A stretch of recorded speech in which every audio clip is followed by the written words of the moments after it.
Good morning, sunshine. Today, we are going to talk about challenging our conditioning. We're going to talk about exactly what we can do to clear our heads and get rid of old conditioning that maybe toxic people stuck in our heads over the years. We're going to figure out how to get rid of that conditioning that makes us think we're not good enough, we're not worthy, we don't deserve good things. We're going to learn how we can change the way we think, change the way that we perceive ourselves, change the way our brains work. It all starts with the way we talk to ourselves. So let's catch a shine buzz. So if you did go through a toxic relationship, you spent a lot of time with a narcissist or a toxic person of any sort, chances are you have been conditioned to think a certain way. This might have started in childhood. It might have started during an adult relationship, but either way, your mind has been conditioned by someone else. And in some cases, you may have sort of self-conditioned in order to manage and cope with the things you were going through. But the thing is that what we actually are doing when we are allowing conditioned thinking to continue, when we allow ourselves to continue to think and feel and believe the things that we were conditioned to think and feel and believe, or what we think other people expect of us, we're actually kind of carrying around a lot of burden that we don't need. For example, there's a story of two guys walking down the street and it's raining, it's pouring. And there's a lady standing there screaming, and they walk up to her and they say, what's wrong? What's wrong? And she says, oh my gosh, I just got these brand new shoes.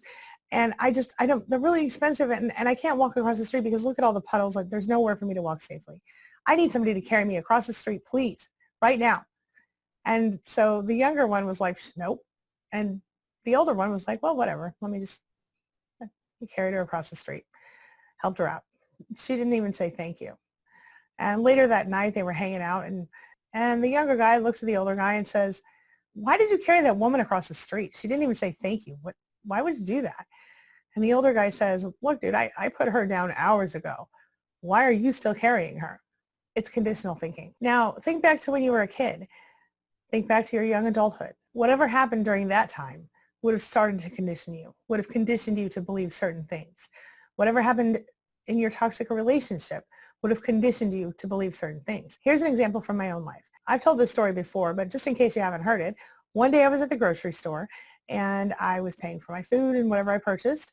And as I was getting ready to leave, the cashier handed me my change and said, here's your change, honey. And instantly I bristled. Now, of course, I said thanks and went on my way, but I felt some kind of way about it. I felt like, why would she call me honey? Felt real annoyed. Didn't know why. Well, this is shortly after I had gone no contact with a toxic person in my life. And then I remembered as I was driving home that day, racking my brain, why did I feel so upset about this lady calling me this? Well, the thing is, I wasn't really upset. It was conditioned thinking. So what happened was when I was a kid, I remembered on the way home, I remember standing in the kitchen with my mother who said to me, I don't like it when people call me baby or sweetie or honey. It makes me feel like they're minimizing me. Okay. Now, that's whatever it is. That's her belief. That's her focus. But for me, at that time, I took that into myself. And I believed that I shouldn't let people call me baby or sweetie or honey either because that would be them minimizing me. But in reality, I never was bothered by that. In reality, I didn't mind if they called me baby or sweetie or honey. They could just call me. I'd be cool. You know what I'm saying? So that was one of those things that I believed to be true that wasn't really true. Can you think of anything in your life that maybe you thought or felt you believed or you felt strongly about that it turns out you didn't really feel strongly about? A lot of us start to notice these things as we go no contact with toxic people or after, because we start to recognize that's not really me. That's somebody else kind of in my head. So how do we challenge conditioning?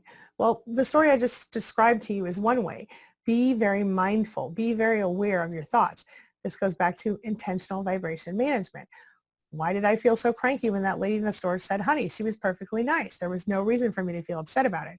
So in that moment, as I'm driving home from the grocery store, I'm challenging my conditional behavior and thinking. So you think about, why did I feel that way? What did this mean? And then maybe, where did this belief come from? And do I need to keep it or drop it? In my case, I decided to drop it, honey.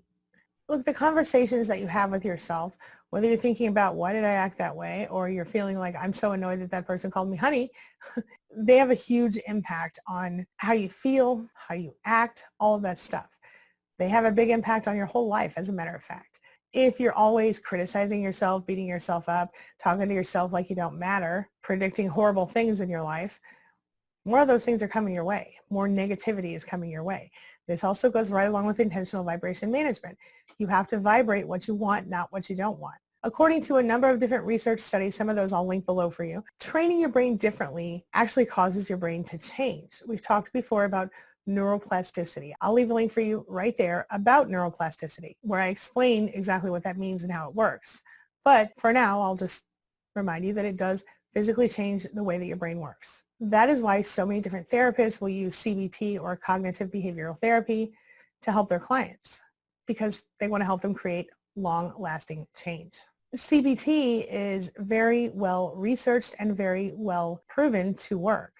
It is a great way to help people get unstuck. It isn't a quick, feel-good, instant, in-the-moment fix. It's a long-term fix. A bunch of different studies have been done that show that CBT physically changes the brain. So changing the way that you think changes your brain. A lot of studies have used neuroimaging, where they've actually taken pictures of the brain. Neuroimaging has shown that cognitive behavioral therapy actually modifies the neural circuits in your brain, or the connections in your brain. So we're talking about the neural circuits that are involved in the regulation of negative emotions. And these studies consistently prove that CBT can actually positively change the dysfunctions of our nervous system. That's pretty amazing, right? So literally, by learning to think differently, you can change the way your whole body works. And there's a theory called polyvagal theory that I won't go into today, but I've talked about it a little bit before, that proves that a lot of our trauma lies in our body, and that with stimulation of the vagal nerve, we can actually change some of that. And I've seen some really serious success with some of my clients using self-help exercises based on polyvagal theory. Some of them are simple, like just breathing, deep breathing. And we'll talk about those another day. A study published in Translational Psychiatry actually found out that after people who had been through trauma and had things like CPTSD and depression used online CBT treatment for only 9 weeks, they saw neural changes and a reduction in symptoms, as well as a reduction in social anxiety in those people. I mean, that's freaking powerful, right? So I'm going to give you 3 ways that you can, at home, train your brain to think differently. Do CBT on yourself. And as you know, at the end of our session today, I'll share with you a cognitive behavioral therapy card with a new coping technique on it. Number 1, you want to change your thoughts, reframe the way you think. So instead of thinking things like, oh my gosh, I'm so stupid, or oh, things never work, or I'll never succeed, I'm such an idiot, everything I do sucks, stuff like that, well, those things aren't helpful. Thinking that kind of stuff is very negative for you and your vibe. A couple things to think about here. Number 1, when we do focus on negative things that we don't want in our lives, more of those come to us by the law of attraction. And if we're looking at it from a purely psychological standpoint, being negative prevents us from doing things that are positive in our lives. And if we're being honest, a lot of times negative predictions, well, they turn into self-fulfilling prophecies. So avoid saying things like, I'll never win, or I'll never get what I want, or I'm always going to be a loser. Because if you focus on that type of stuff, then that type of stuff tends to come true. And don't think things like, oh my gosh, it's going to be a huge disaster, everything's going to fall apart. Instead, try to look for the possibility of success. Try to look for reasons that it might be positive and successful. Or if nothing else, just try to believe that it's going to be okay and you're going to get through it successfully. If you find yourself thinking something like, oh my gosh, I'm never going to get that dream job that I've always wanted, or no one's ever going to hire me, just remind yourself that if you keep going, if you never quit, you don't fail. You keep looking for a job, you're going to find a job. The next thing you need to do, number 2, is to try to kind of prove yourself wrong sometimes. The thing is, and we kind of talked about this recently, a lot of the stuff in our heads isn't really our own stuff, right? So we need to challenge that. We need to push out the thoughts that aren't really our own things. So kind of your brain's lying to you sometimes. The trauma that you experienced has left you with a negative focus, a negative perspective. So when you hear yourself saying, I'm never going to get that job that I really want, or I'm never going to be able to take off the extra weight, or I'm never going to be able to get healthy, or I'm never going to be able to have a child, or whatever it is for you, stop yourself and do what I do. I always tell myself, I use pattern interrupt for this. I tell myself, I now cancel that thought and I replace it with this affirmation of my true divine desire. And then I focus on something I do want as opposed to something I don't want. But by doing that, not only do I pattern interrupt and I kind of redirect myself, but I can prove myself wrong when I do succeed. And that's the goal of this one. Prove yourself wrong sometimes. So let's say you're trying to lose 10 pounds, you're working out, you're exhausted. Make yourself take one more lap around the block or one more step. Or like I said, if you're trying to get a job, make yourself keep going until you get a job. Send out one more resume, make one more phone call. Just take inspired action to keep going forward and prove yourself wrong.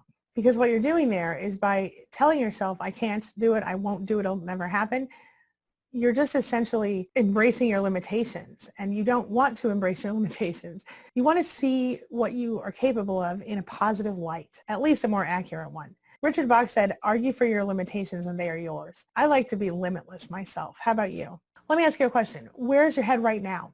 Are you aware of the silent processes happening in your brain at this moment, kind of filtering through your thoughts? We tend to sort of allow certain experiences to come to us and sort of reject others. And when we have gone through a toxic relationship, sometimes we're kind of backward and we're allowing in the negative and rejecting the positive experiences we could be having. And that is because our brains have been programmed and conditioned to do that. Another way you can reprogram yourself is to just sort of stop accepting what you used to be or what you don't want to be. Reject negativity. Reject what you don't want to be. So for example, when you find yourself thinking like your old self, reject the negative thoughts. Remind yourself that this new self is different. And so maybe say something to yourself like, I'm a new person now. I don't need to accept negativity. I am open to receiving positive, loving, good, awesome things in my life. And I think one of the most important things to do is to just challenge your conditioning. So for example, if you want to make $1 million and you hear yourself going, I can't make $1 million, ask yourself, why can't I make $1 million? Why not? The negative part of yourself can always come up with some excuse. You're challenging yourself to change the way your brain works. It's not that easy, but it's so much easier than people think it is. Take the time to stay focused on what you're thinking, what you're feeling at all times. Do your very best to treat yourself with love and respect. For example, if you find yourself calling yourself names like I'm too stupid or I'm this or that, stop yourself. Treat yourself with the same amount of love and respect that you would treat anyone else in the world who you love unconditionally, because you should be loving yourself unconditionally. Some people like to say things to themselves like, I'm going to totally do this, or I'm going to make it happen, or even just do your best. I have the one mantra I told you earlier where I say, I now cancel that thought and replace it with this affirmation of my true divine desire. I use that for when I'm trying to get past the hard moments, or when I'm trying to get past the negativity that comes into my own head. But when I was younger, I lost a bunch of weight, and one of the things that I did is I found this in a magazine I found where it said never lose control. It was like an ad, and I cut out that part of the ad, and I think it was for a hair product actually, which I lose control of my hair all the time. But it said never lose control, and I taped it up on my fridge. I'll tell you what, it became my life mantra for a long time. I felt like I had been under so much control growing up and in my toxic relationship that when I had the never lose control, that was just for me to know that I was in control of myself and my life at that time. It really helped me. So that was a good one. Okay, now grab your pen because I'm about to give you some homework. It's time to read the cards. We're going to start off with our dialectical behavioral therapy skills deck. And this is kind of what I mentioned at the beginning. We do this every day on this show. And today it's a distress tolerance skill that I'm showing you. Take a look. And it says, practice safe space visualization. Relax using mindful breathing. Then imagine yourself in a safe place.